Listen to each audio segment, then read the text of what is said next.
It was supposed to be a joke, a billionaire's way of mocking someone he thought was beneath him.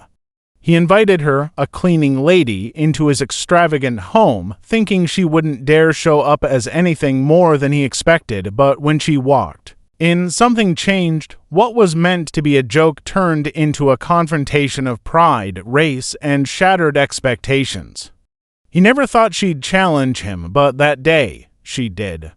What happened next wasn't just about them, it exposed a deep-seated truth no one wanted to see. Could he ever take it back? Maya had always been the quiet one. A hard worker, dependable, and always professional. She cleaned the mansions of the rich homes larger than she could ever dream of, but she never complained. It was a job, and she was grateful for it. She moved through the grand estates like a ghost, her presence barely acknowledged by the wealthy families who hired her.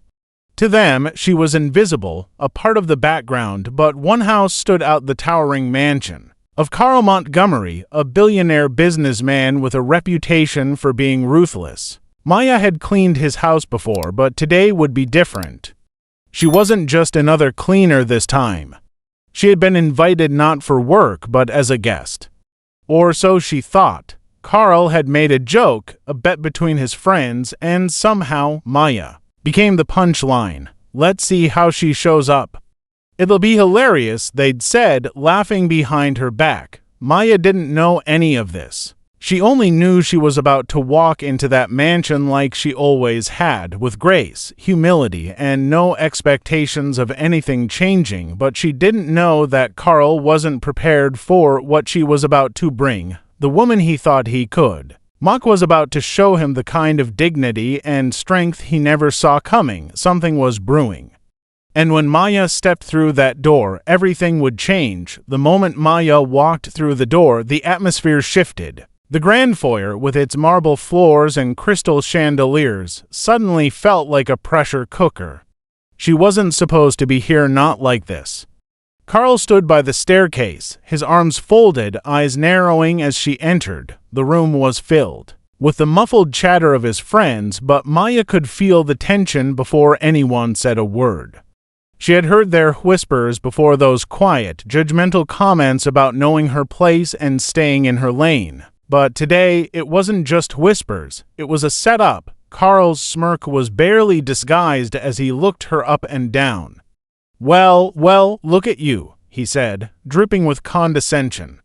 I didn't expect you to dress like this, didn't expect you to have the guts even to show up. His friends chuckled in the background, eyes fixed on Maya. She didn't flinch.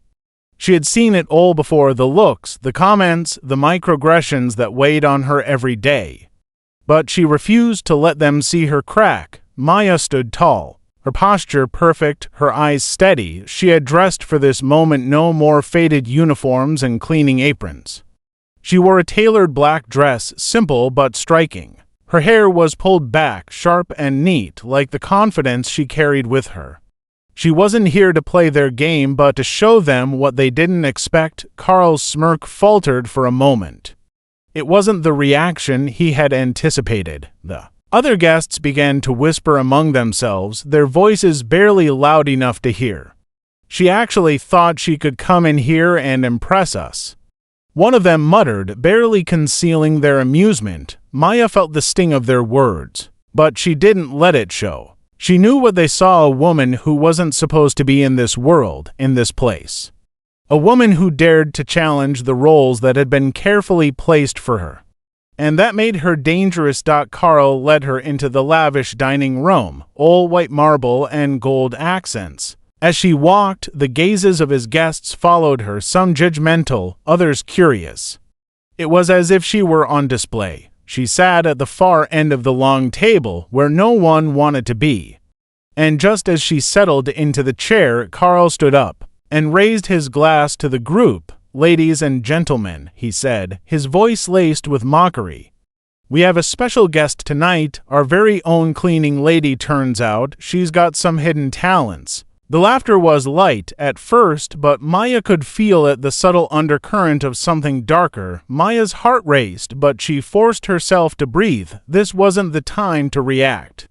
She wasn't here to let them break her. She was here to show them something they would never forget, but then it happened. A guest, one of Carl's business partners, leaned forward and made a comment that cut through her like a knife. "I'm surprised she even knows how to sit at a table like this. It's almost cute, isn't it?" Maya's hands clenched into fists under the table but kept her head high. She wasn't about to give them the satisfaction of knowing how deeply it hurt. The game was on. Carl's voice cut through the rising tension. "Tell me, Maya, what do you really think of all this? I mean, we all know you don't belong here, don't we?" For a moment, silence hung in the air. Maya felt every eye on her, waiting for her to break. But instead, she lifted her chin and met Carl's gaze.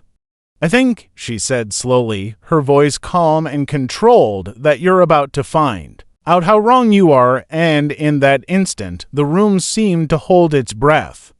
The tension had reached a breaking point, and Maya knew this was just the beginning. The silence in the room was unbearable. Every eye was on Maya, waiting for her to break and collapse under the weight of their ridicule. Carl stood before her, his smirk now gone, replaced by a cold, calculated stare. The room filled with murmurs, anticipation thick in the air. Carl's voice sliced through the tension. "So, Maya, tell us, what's it like to be here, in a place you don't belong?" The words were like a slap, designed to strip her of her dignity, her humanity. The room waited for her to crumble, but Maya didn't. Instead, Maya stood up, her chair scraping sharply against the floor. The sudden movement caught everyone off guard. Carl's eyes flickered with confusion, as if he wasn't sure how to respond to the shift in energy. Maya didn't wait for him to speak again. "You want to know what it's like?" Her voice was steady, but inside, her heart was racing. "It's like being invisible to people who think they're better than you. It's like being seen as less than human, not even worthy of respect. It's like being invited into a place where you're the joke, but no one realizes you're the one with the power to expose them." The room fell silent, and Maya stepped closer too. Carl, suddenly dominating the space. His smirk faltered, then completely disappeared. "You think you can talk to me like that, in my house?" He sneered, his tone dripping with venom, but Maya wasn't backing down. "I didn't come here to be part of your game. I came here to show you what you're too afraid to see. It's not me who doesn't belong here, Carl.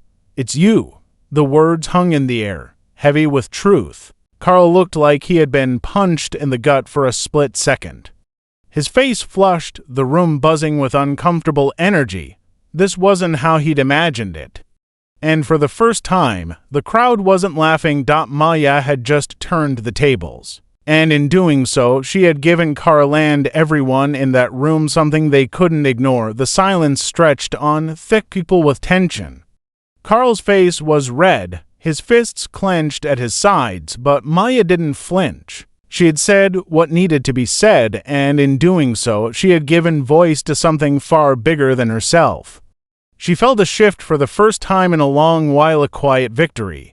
Not because she had embarrassed Carl, but because she had exposed the truth. Without another word, she turned and walked toward the door, her every step echoing through the room. The guests stared, stunned into silence. Carl didn't call after her, no one moved to stop her. And as the door closed behind her, she knew they would never forget her. But more importantly, she would never forget herself. Maya's story wasn't just about one wealthy man and his failed attempt to belittle her.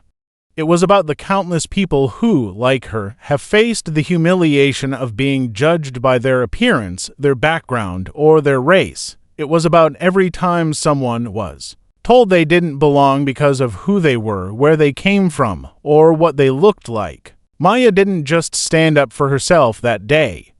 She stood up for every person who had ever been made to feel less than human, and Carl, well, he might never fully understand the impact of that moment, but the rest of the world was starting to take notice. The silence that followed Maya's departure wasn't just the end of a conversation, it was the beginning of a much-needed reckoning. The real question now is, when will we stop making these jokes? When will we truly see the humanity in others, not just their labels?